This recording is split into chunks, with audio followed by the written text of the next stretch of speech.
guys, what's up? It's Joe Rady from Rady's Rise. We're back here at Loki Kia in Palm Harbor, Florida, and guess what? I have that large and in charge SUV from Kia that still people are talking about. Is this vehicle right here. This is a 2025 Kia Telluride. This particular one is the S trim, but before we get into this mid-size 3-row SUV, let's talk about what's going on here. So it goes back not very far. 2019 was the birth of the Telluride, basically named after a town in Colorado.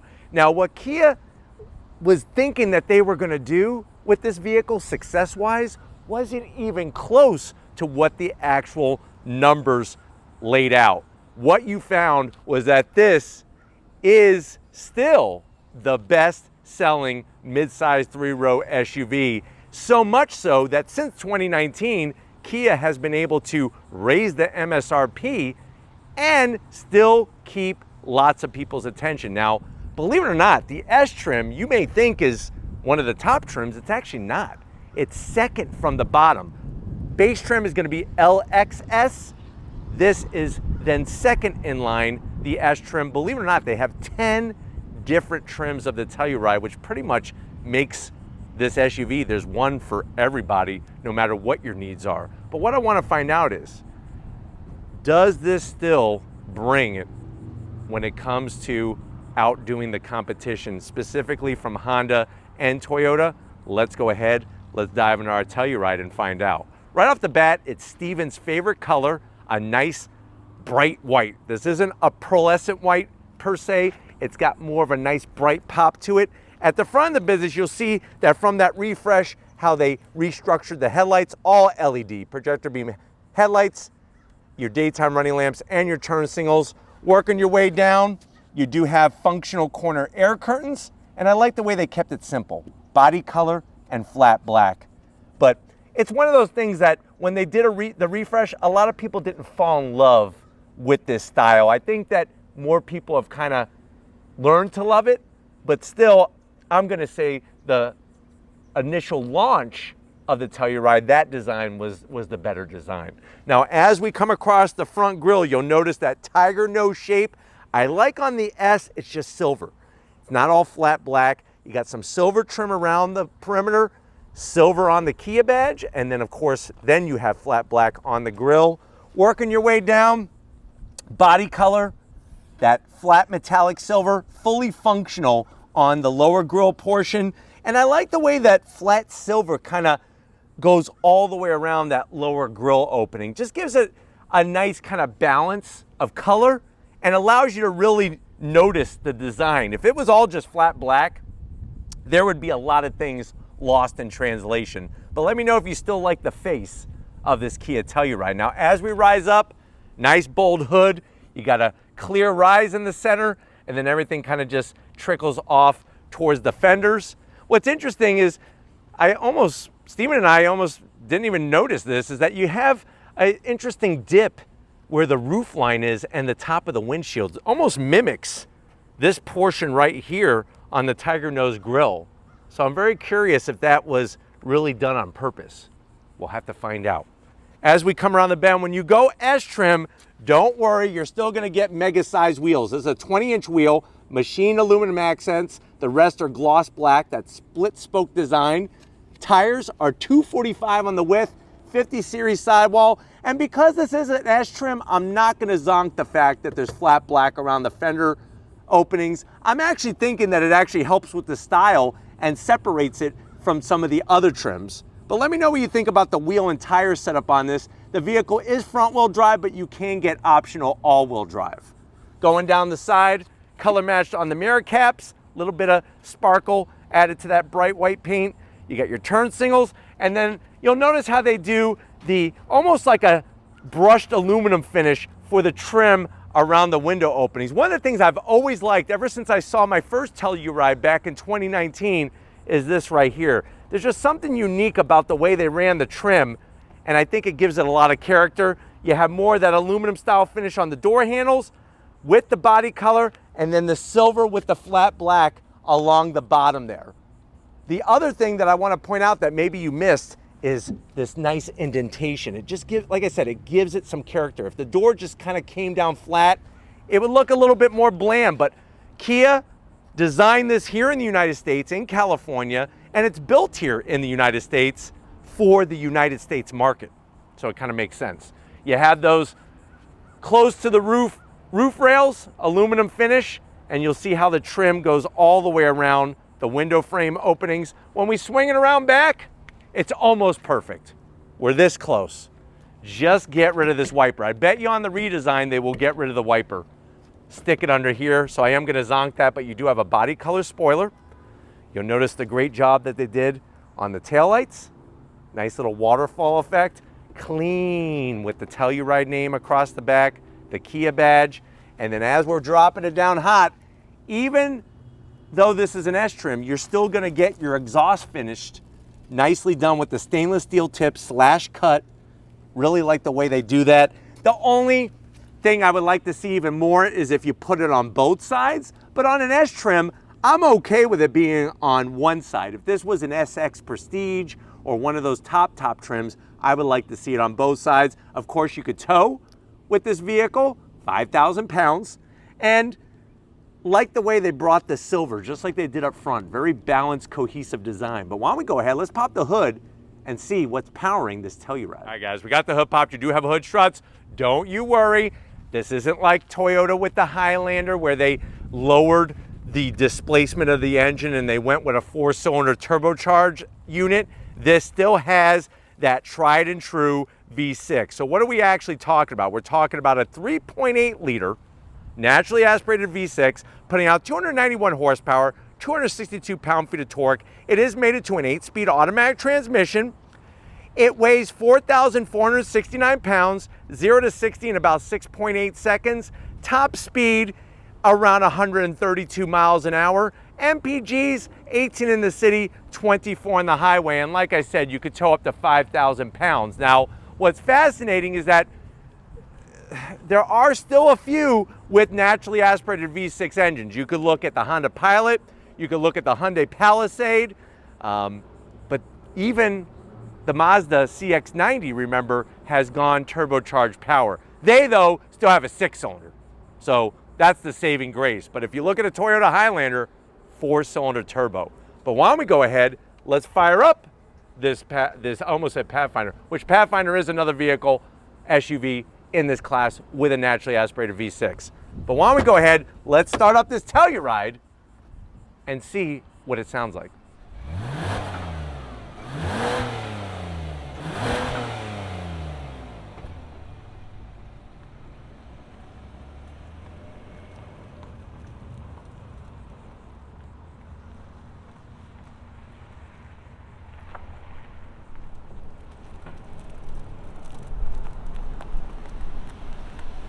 Guys, we are inside this 2025 Kia Telluride.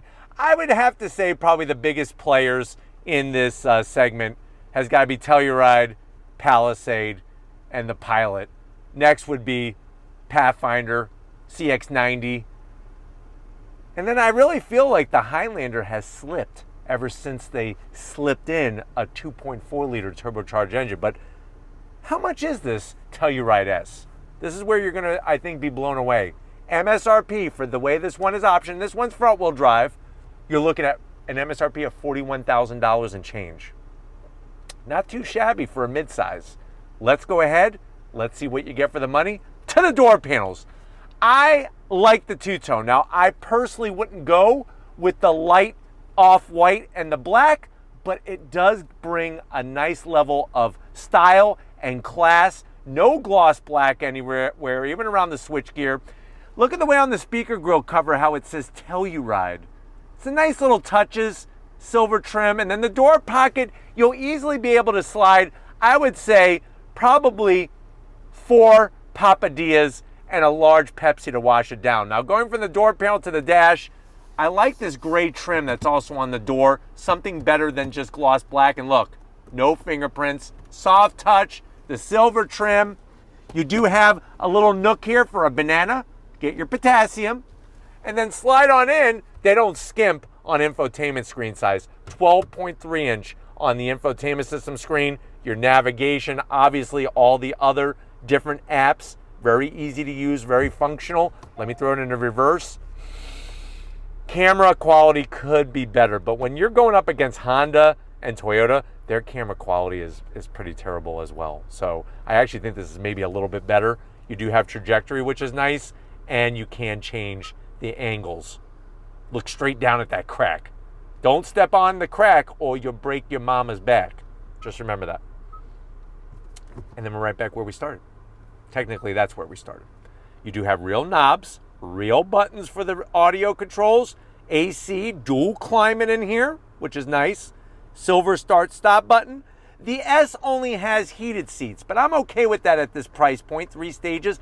Lots of gloss black, but I think most people will have that open because you have a 12 volt, a USB-A, a USB-C, wireless charging. This is going to control the 8-speed automatic transmission. You got your drive mode selector knob, a place for 2 packs of Tic Tacs, and then you have your 2 cup holders. Kia's still doing a great key fob, even though I do miss the key fob from the Stinger because it looked like a bomb detonator. But this one still looks good. That soft touch, open it up. You got a nice little tray here. This is where you're going to be able to put those little trolls. Remember those little trolls, pencil toppers with the weird hair? And I remember sitting in class and going like this with a pencil in between my hands and having the hair get all pointy. I was really bored in school. And then the rest of the space in here, you could probably put, I would say, 8 cheeseburgers. So if you are a cheeseburger fan from Mickey D's and you like those little diced onions, you could put those in there. I remember my first job, other than working with my father at his mechanic shop, was 15 years old working at a McDonald's. Did not like it. Seats, leather style material. Love the perforations, good bolstering. You do have manual adjustments for the passenger. The good news is on the S trim, I do have 8-way adjustable for the driver. And we even get a standard size sunroof, which is nice. But why don't you come over here to the business end? I want to show you behind the wheel of this Telluride. All right, guys, business time behind the wheel. Like I said, you do have the power seats for the driver's side. There isn't any memory seat setting savings, but remember, this is an S trim. Lots of room in here. Steering wheel is great. You got the leather. I like the way they do the simulated stitching on the horn button. Silver on the switchgear on the wheel. It is a manual tilting and telescoping steering wheel. And then, of course, not only do we have 12.3 inches for the infotainment, but also the digital gauge cluster, which you also have a ton of information that you could scroll through, which is really nice. No head-up display on the S trim, but like I said, compare apples to apples. This is $41,000, which, believe it or not, today is actually inexpensive for a midsize 3-row. But why don't we go ahead, let's get into the mid-row and the 3rd row and see what you could haul in this 2025 Telluride. All right, guys, mid-row time, and this is something that really separated the Telluride when it first came out in 2019, was just their great mid-row. Nice quality on the seats slide, they recline. The one zonk are these stupid captain's chair armrests. They are the ratcheting kind, which I despise, and they're just too skinny for a human arm. So get them out of the way. Soft touch, easy to clean. When your kids are picking their nose and wiping it on the back of the seat, you can clean that off. You got a nice little pocket for a cell phone. And then look, you have USB-Cs on the back of the seats so that you could charge your cell phone and not have wires all over the place. We got the 2 cup holders. You got a single 12 volt. Remember, this is the S trim. Seats are comfy. And like I said, they slide. They recline. I just want to prove it to you. And the AC controls are up in the ceiling. So you do have your AC controls. And I like the way both mid-row passengers can share. I hate it when it's just over on one side. But why don't we go ahead? I'm going to get in the back seat right now. We're going to do this all in one shot. Look at how I do it. Watch the finger. I had to scratch my eye. But watch this. See that? Slides right out of the way. And now I'm going to climb in to the 3rd row. And to be honest with you, they've done a little bit better job with the seats in the Telluride since its inception in 2019. Just my knees are too high. I can't eat any of those cheeseburgers in that center console because I'm eating my freaking knees. But you do have AC vents, USB-Cs, and 2 cup holders. It's good enough to put the kids that you like the least in the back and they'll be fine, or the friends of your kids. I remember my parents, I had this one friend named Billy, and he was just a real pain in the butt to my parents. They wanted to choke him. But thankfully they didn't, because they might have wound up in jail. I don't know. But let's get back into the cargo area and see just what or who you could fit back there. All right, guys, cargo area time. This is where Kia did a heck of a job. First of all, on the S trim, you do have electric assist on the rear lift gate. You have 21 cubic feet of space with that third row up. Plus, underneath here, get the snacks ready for the family road trip. Get yourself some Star Crunch, some Nutter Butters, some oatmeal pies, moon pies, Twinkies, Ho-Hos, Ding Dongs, even the fruit pies. I really love apple and blueberry. Those are my two favorite. And you could fill this whole back area. That would be one hell of a road trip because of the snacks. Now, to put down the third row, it's easy peasy, lemon squeezy. You see this guy right here? You're just gonna do that, and then you're gonna do that. 60-40 split, nicely done. Doesn't need to be complicated. We do have buttons over here to lower down the mid row, and you do have a 12 volt, plus you have a Costco hot dog storage holder. You know, sometimes if you're at Costco, you may not be hungry. The kids may not be hungry. So what you could do is you could buy a couple and then just leave them back there for when they are hungry. It's like a grab and go. It's $1.50. That's the best price you're gonna get on a hot dog. Steven has searched far and wide to try to find a cheaper hot dog, nicely cooked in a bun. He can't do it. 47 cubic feet of space. You fold down the mid row, you have over 80 cubic feet of space. And also S trim, you do have USB-Cs back there for the third row, which is nice on both sides. But why don't we go ahead, if you're ready, I'm ready. Let's go take this front wheel drive Telluride S for a little spin. All right, guys, we are inside this 2025 Kia Telluride S trim. I've always been a fan of the Telluride ever since I first driven one. The way the space is laid out, and now with the technology where it's at, with the easy to get to 12.3-inch touchscreen, nice large digital gauge cluster, and they're still bringing that naturally aspirated V6. Good towing capability, and then the comfort. I mean, all three rows have a really good level of comfort. The third row, not as much, but still better than some of the competition, like the Toyota Highlander. They really have worked on the rigidity of the chassis, so you're not getting a bunch of noise and vibration into the cabin. They've also worked on the thickness of the side glass, which is nice to help keep things more in check when it comes to the sound. But I just really love the way it's easy to drive the Telluride. Even if you have no experience driving a larger SUV, it's gonna be a breeze for you. And remember, this is not a full size. A full size SUV would be a Nissan Armada, would be a Chevy Tahoe, a Jeep Wagoneer, vehicles like that. But going down the road, you got great visibility out the front. Side mirrors are perfect. You got the Kia DriveWise safety features, lane keep assist, blind spot monitoring, all of the sign detection, whether it be your speed, whether it be other street signs, everything shows up on the dash nice and super clean. But I think for me, it really is nice to have that linear torque delivery of the naturally aspirated V6. You don't have to wait for any turbo boost. You don't have to wait for anything. It's just instantaneous. And I'll show you that as we make a U-turn here. We're gonna go on throttle. Are you ready? On throttle, here we go. So nice shifts from the 8-speed, super smooth. Because this is a front wheel drive version, it did break traction just a little bit, but the traction control handled that. And we were getting our grip down again. But just really, really smooth in its operation. And one of those vehicles that still stands out from the rest of the competition. I mean, they did such a good job back in 2019 it still looks good with a refresh. I'm very curious though what the next iteration is gonna look like. Because for me, I'm still going Telluride over an EV9. EV9's great, but that price point is just, it's astronomical. On throttle, here we go.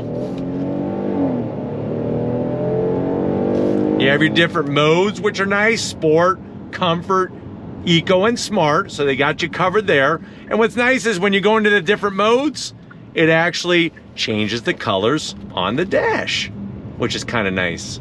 So, and then of course, depending on what mode you're in, it's gonna quicken up the steering. Like we're in sport mode right now, quickens up the throttle sensitivity, all those goodies. But really, like I said, for $41,000, I know some compact crossover SUVs that are $41,000 that still do not have the amenities that this one has. So something to really think about. But I'm hoping that this has been a good overall review of this 2025 Kia Telluride. We're gonna get back to where it all started and wrap this one up. So I will see you in a split second. All right, guys, been another great day in so many ways here at Loki Kia. Definitely gotta thank Robert and the rest of the team getting us access to one of their very first 2025 Kia Tellurides, the S trim. Let me know what you think. Do you go S, especially for the price point, pretty good price point, or are you gonna go with a Pilot or maybe a Highlander? Let me know down in the comment section. But if you're new to the channel, you're on your way out, hit that subscribe button. I promise you it's worthwhile. Come back for more. If you are a subscriber, thank you for being part of the Raised Rides family. Gotta thank Stephen Flood. You know, we try to make him happy. His two favorite colors of vehicles that he loves to film are white and black. So we're gonna try to continue very hard to get that done for you, Stephen, to get those two colors like yin and yang. And just like always, guys, I'll see you on the next ride.